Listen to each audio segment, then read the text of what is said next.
Good morning to all my fellow friends. Today, my group and I are going to present our product, which is soy sauce made from mixing hydrolyzed soy protein with hydrolysed pea protein that is made by fermentation process. But before that, let's meet my group member first.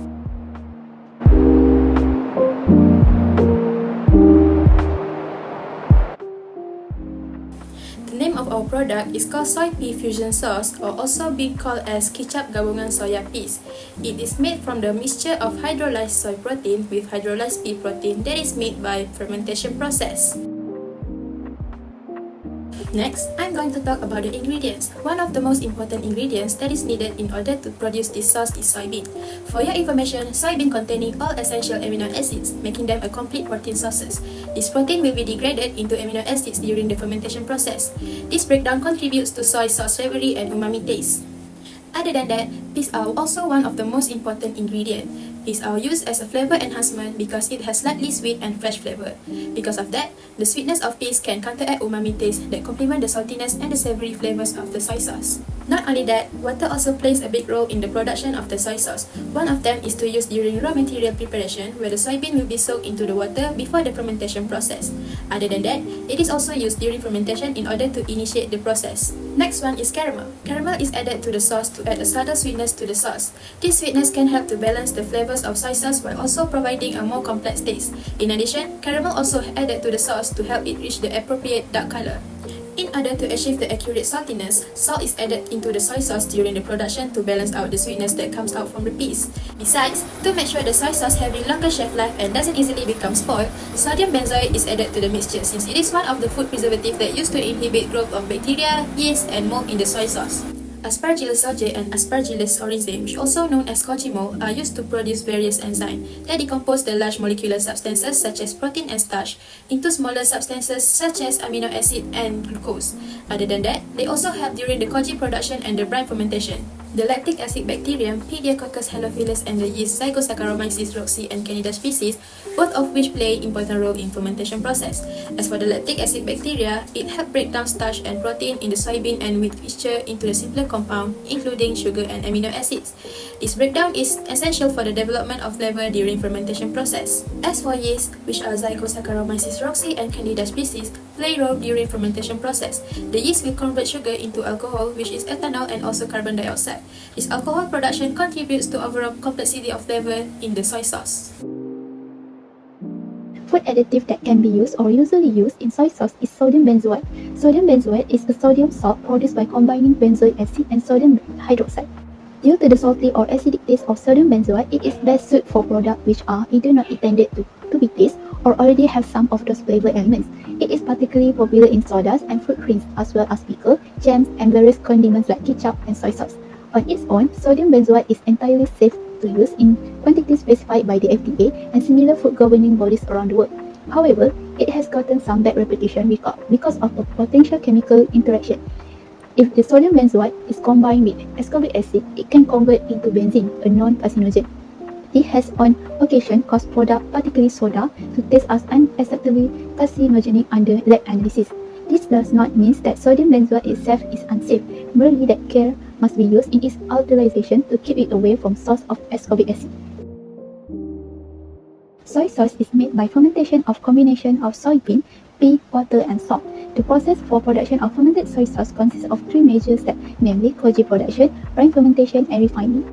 So for the first step in making of soy sauce is a koji production. Koji is a source of proteolytic enzyme for converting soybean protein into peptide and amino acid, and amylase for hydrolyzing gelatinous starch into simple sugar. The substance converted by the enzyme in koji become the nutrient for yeast and lactic bacteria in subsequent brine fermentation. In koji production, deflated soybean flakes or soybeans are soaked in water to increase the moisture content and then cooked under pressure in a retort. The pea is heated in a continuous roaster with hot air at 150 degrees Celsius for 30 to 45 seconds at atmospheric pressure. It is then cracked in a machine to a smaller particle. In making regular soy sauce, the cooked soybean are mixed with an equal amount of roasted pea and then inoculate with 0.1 to 0.2% of starter mold, which is Aspergillus oryzae or Aspergillus sojae. In wooden trays, each loaded with a 3 to 5 cm thickness of the fermenting koji. The ratio of pea to cooked soybean may vary depending on the type of soy sauce that want to be prepared. After incubation at 25 degrees Celsius for 72 hours, the koji becomes a greenish-yellow mass as a result of mold growth and sporulation. It is necessary to stir the contents to remove the metabolic heat formed and still further to control the temperature at 25 to 28 degrees Celsius. The important factors are the selection of the best strains of A. oryza and A. soja and controlling the product temperature in that range during the koji fermentation process. The inoculated mixture is put into the large shallow perforated vats in closed chambers and forced air is circulated through the mass. After 3 days, A. oryza or A. soja grows and the culture mixture becomes green-yellow in color as a result of mold growth and sporulation. The automatic koji making system increases the protease activity of koji and protects it from infection by undesirable microorganisms. The second step in making fermented soy sauce is brine fermentation. It utilizes the lactic bacterium, which is Pediococcus halphilus, and the yeast and Candida species, both of which tolerate a salt concentration of 20 grams per 100 ml. The brine effectively prevents growth of undesirable microorganisms. The harvested koji is mixed with 20% salt brine and transferred by means of spiral pump into a deep fermentation steel tank coated with epoxy resins on the interior. The resultant mixture is called Moroni mash. It is important to control the microorganism in the brine fermentation. The specially selected P. halophyllus culture and added to the mash. To control its growth rate, it is necessary to keep the fermenting mixture at 15 degrees Celsius for the first month, allowing the pH of the mash to decrease slowly from 6.5 to 5.0. Then culture of Z. rosy and Candida species are added as a starter. The temperature of the Moroni is allowed to rise slowly to nearly 28 degrees Celsius until vigorous alcoholic fermentation starts. The temperature in the tank can be controlled by cold-type heat exchanger with mixing device, thermocouples, and control system. After alcohol fermentation is finished, the temperature is kept at 25 degrees Celsius. Aeration stimulates microbial growth and mixes the contents. During the fermentation period, proteolytic enzyme from koji hydrolyze the protein in soybean and pea to form amino acid and low molecular weight peptides. Starch is converted to simple sugar which are fermented primarily to lactic acid, ethanol, and carbon dioxide. During the brine fermentation, the pH of the mixture dropped from 6.25 to 5.0 in the first month at 15 degrees Celsius. This is followed by fermentation at 28 degrees Celsius for 4 months. Sometimes it is necessary to add more pure culture of P. halophyllus and Z. rosy and Candida species to the Moroni mash during the fermentation. The final process in soy sauce fermentation is refining, which includes pressing, filtration, pasteurization, and packaging. The aged Moroni is pressed in a vertical automatic press to separate the soy sauce from the residue. After pressing, the filtered raw soy sauce is pasteurized in a heat exchanger at 70 to 80 degrees Celsius for a few minutes to ensure clarity, to inactivate residual enzyme, and to inactivate any undesirable microorganism. It may be necessary to clarify the soy sauce additionally by centrifugation or sedimentation.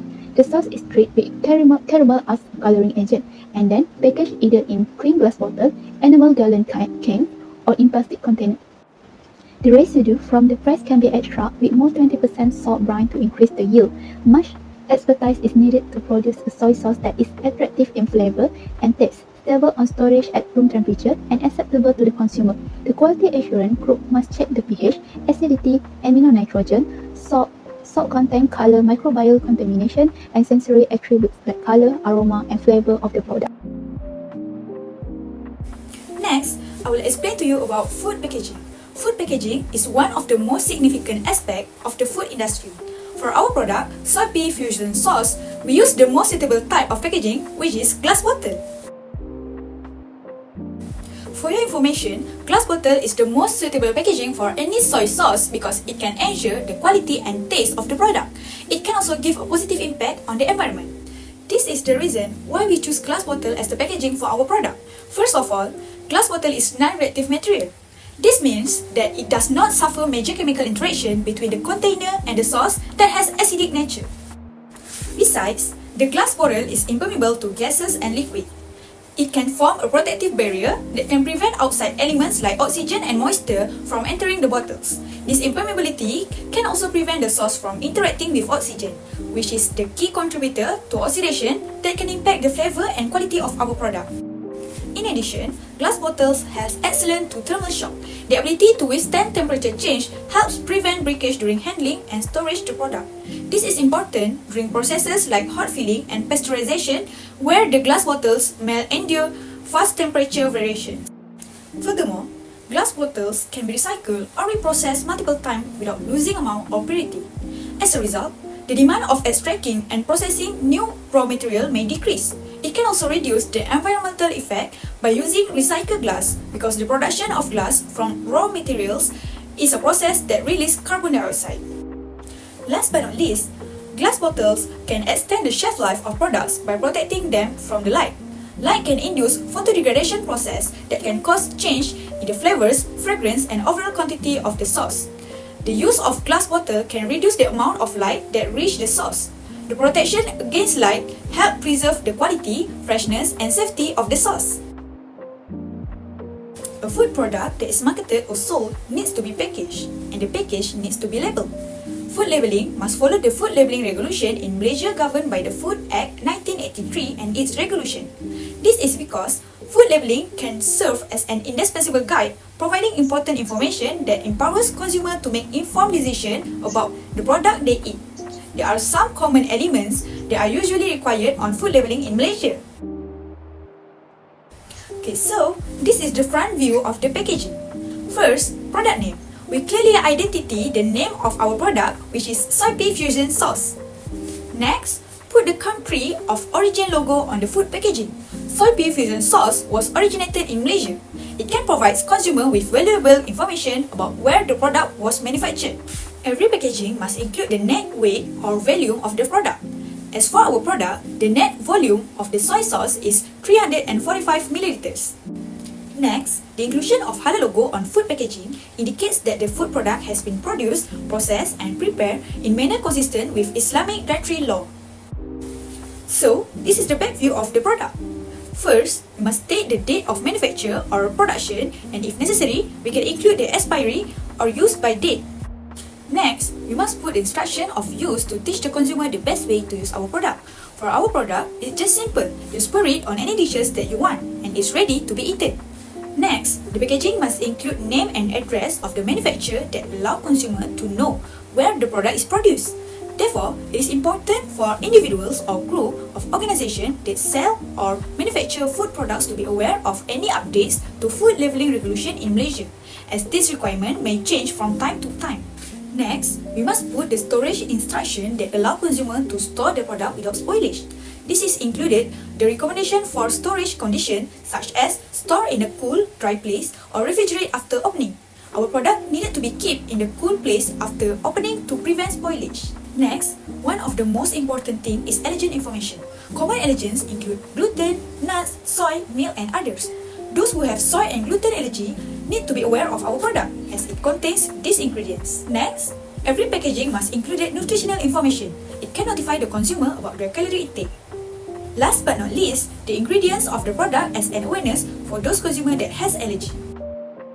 Nutritional content refers to the components and substances present in a food packaging that contribute to its nutritional value.